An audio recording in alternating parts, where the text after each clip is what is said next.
তো হাই বন্ধুরা, আমি বঙ্গোদয়। তোমরা কেমন আছো? আমি তো ভীষণ ভালো আছি। আজকে চলে গেছিলাম রায়গঞ্জ বাইপাস হয়ে মহারাজপুরে আসছিল পিকনিক। তো জমিয়ে সেই পিকনিক দেখো আমার এক ভাগ্নির বাড়িতে। সেই জমিয়ে আনন্দ করলাম। মাঠের তাদের জমি থেকে শাক তোলা থেকে শুরু করে সমস্ত রকম সবজি, বাড়ির সবজি, একটা অন্যরকম মজা। তারপরে সেই পুরোনো দিনের মতো সবাই মিলে নিচে বসে খাওয়া দাওয়া, একটা অন্যরকম আনন্দ। মানে প্রত্যেকটা মুহূর্ত ছিল সেরা সেরা সেরা, মনে হচ্ছে সেই ছোটোবেলাতে সেই 90 দশকে ফিরে গেলাম। মানে এতটা মজা করেছি যেটা কল্পনার বাইরে। আমার মনে হয় 2025-এ এত সুন্দর একটা পরিবেশের মধ্যে দিয়ে নিজেকে, কি বলবো, বলার মতো কোনো ভাষা নেই। যাই হোক, আর একটু পরেই আমরা ঢুকে যাব বাইপাস থেকে হাতের বাঁদিকে। এই যে আমাদের থাম্বনেলের ছবিটা দেখে নাও, আমরা যখন শাক তুলেছিলাম, আলুর শাক তুলেছিলাম, তখনকার ছবি এটা। এবার শুরু হচ্ছে আমাদের পুরো ভিডিও। হ্যালো হ্যালো চলো হ্যালো পুরো হ্যালো ভিডিওটা দেখে নাও, হ্যালো কেমন হ্যালো হয়েছে সবাই জানিও। ড্রাইভার বাবু হ্যালো। সবাই পাশে থেকো, লাইক সাবস্ক্রাইব করো, চ্যানেলটা গ্রোথ হোক। তোমাদের আশীর্বাদ, ভালোবাসা সবটাই যেন আমাদের সঙ্গে থাকে। ফাইনালি আমরা গ্রামের দিকে ঢুকছি, মহারাজপুর। চারিদিকে দৃশ্যটা দেখো, পুরো ওয়াও। এগুলো সব ভুট্টা লাগানো ছিল। এই পাশে পুরো পালং শাক, মানে সবুজ, চারিদিকটা পুরো সবুজ। এতটা সুন্দর, মানে বলে বোঝাতে পারবো না। আর এই যে দেখতে পাচ্ছ, এই মেশিনটা দিয়ে কী করছিল, ওই অনেকে বেথো শাক বলে, কেউ বথুয়া শাক বলে। ওই মেশিনটা দিয়ে কী হয়েছে, আলের মধ্যে অনেক শাক হয়েছে ওই গাইস তোমার কত ভুট্টার বেগুন জমিতে। দেখো। ওগুলোকে সরিয়ে দিচ্ছিল। আর এই বেগুন গাছ থেকে আমি দুটো বেগুন তুলেছিলাম, বড় বড়। ভিডিওতে আছে সম্পূর্ণটা, দেখতেই পারবে।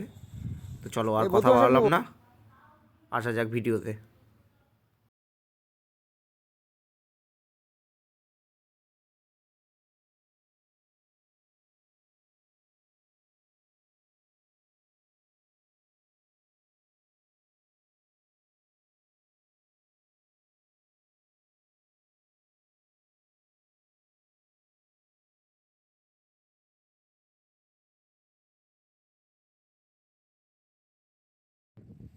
দেখতেই পাচ্ছ বেগুনের সাইজ দেখো, বেগুনের সাইজ দেখায়, এই যে দেখো, দেখতে পাচ্ছ?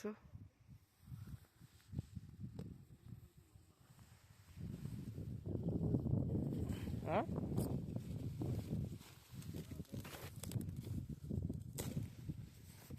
না নরম, নরম নরম নেই, ওখানে রাখ, সাজিয়ে রাখ ওখানে।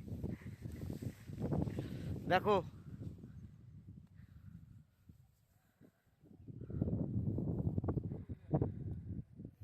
তুলছি।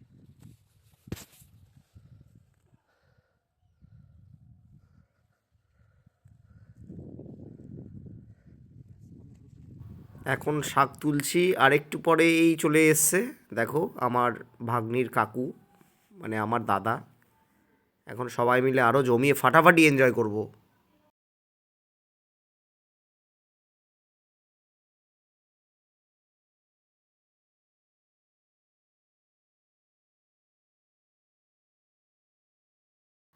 প্রথমে যখন গাড়ি থেকে নেমে দেখলাম, মানে বুঝতেই পারিনি যে ওটা অ্যাকচুয়ালি লাউয়ের গাছ। একদম চাল কুমড়োর মতো ধরেছিল, দেখতেও সেম চাল কুমড়োর মতো। আমি একটা তুলেছি, দেখো, দেখলেই বুঝতে পারবে। আর ওখান থেকে লাউটা ছিঁড়ে নিয়ে এসে আমার কানে এমন গুঁতো লাগলো, হয়তো এই দেখো, একদম মনে হচ্ছে দেখে একদম চাল কুমড়ো, কিন্তু এটা লাউ। ভীষণ লেগেছিল কানে, ভীষণ। তারপর আমার ম্যাডাম দিয়ে দিলাম হাতে। এবার সবাই, সেই দাদা, আমার ভাই, সকলে মিলে তোলা শুরু করলাম। কেউ লাউ শাক তুলবে, তারপরে চলে যাব পালং শাক তুলতে, তারপরে মাঠে যাব আলুর শাক তুলতে, তারপরে ওলকপি তুলবো 3টে, বড় বেগুন। চলো ফুলটা দেখে নাও।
এই যে এদিকে ছিল বড় রে মামা, পেলি? এই যে এখানে এখানে একটা ওলকপি,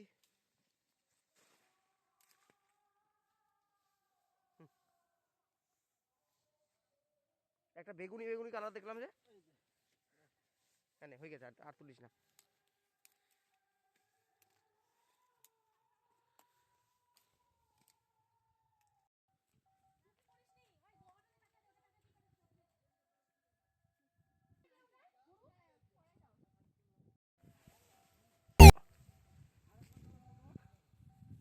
hello hello hello hello hello,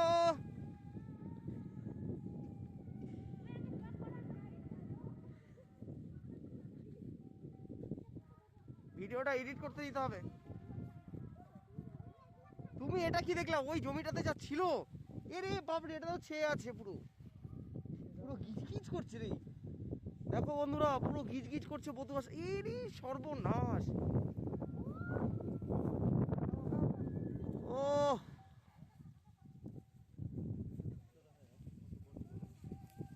তাহলে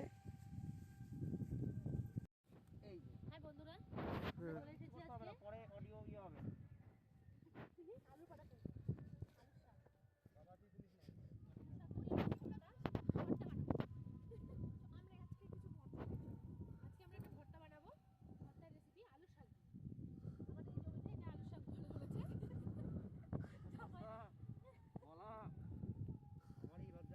তাও বলি পায়খানায় বসে বসে।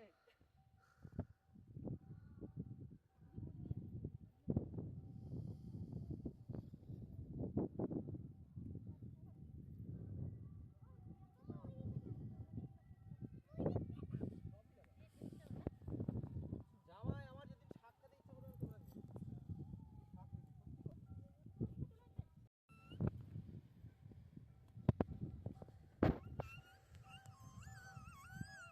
আলুর শাক, আলু মনে হচ্ছে দু একটা, হ্যাঁ বড় গাছ হবে।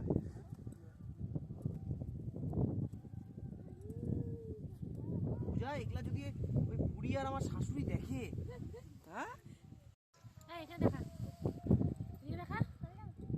দেখা মিনি ব্লগগুলো করি, আর বন্টির বাড়ির ওখানে যদি রান্নাঘরটা করিস ফটাফট। না না না না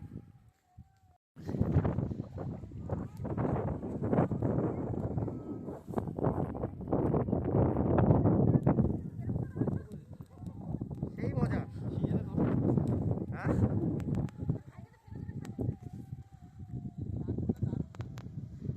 দারুণ। মানে এগুলোকে মাছের মাথা দিয়ে ঘন্ট খেতে হবে, রুই মাছের মাথা দিয়ে। আমি তো ভাবছি মিক্সচার করবো, মিক্সচার করবো যতগুলো শাক দিলাম।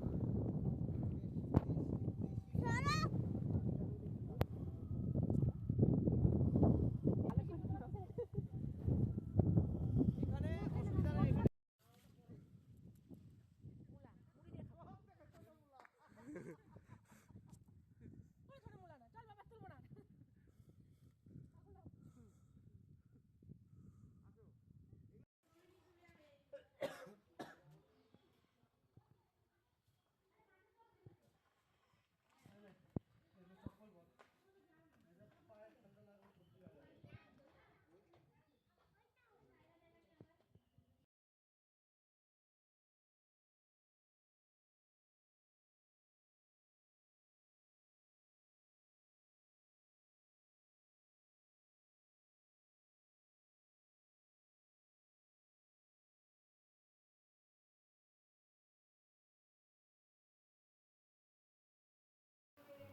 এখন খাওয়া দাওয়াটা বেশ জমিয়ে চলছিল।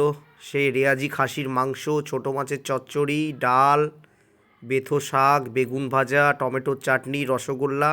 আর রান্নাগুলো প্রত্যেকটা এত সুন্দর হয়েছিল, মানে বলার কথা না। অনেক দিন পরে উঠোনে বসে ভাত খেলাম, মানে অনেক দিন পরে এরকম খোলামেলা একটা জায়গায়। বলে ছিল কি আর হলো কি, বলার মতো কিছু নেই, জাইমুর যে অবস্থা দেখো তোমরা বুঝতেই পারছো। কাজ পানি আমার ছবি মালটা পুরো এই বলে এই দেখো এদিকে দেখাও। ব্যাস, এটা জাইমুর ভাই। সেই থেকে জয় কালী।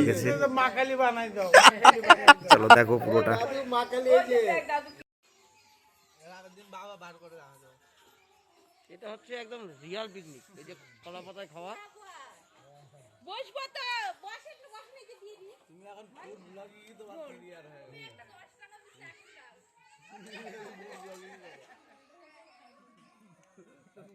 দাদা মটনটা কি লাফাচ্ছে?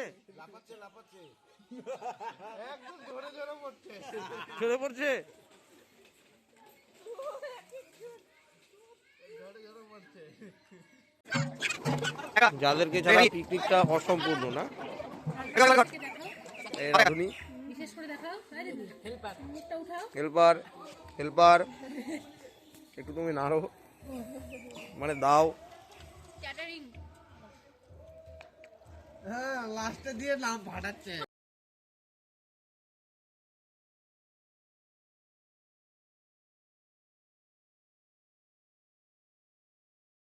তো খাওয়া দাওয়ার শেষে ফাইনালি বন্ধুরা আমরা চলে এসেছি। এখন শুরু হলো এই হাঁড়ির মধ্যে কে কটা বল ঢোকাতে পারে।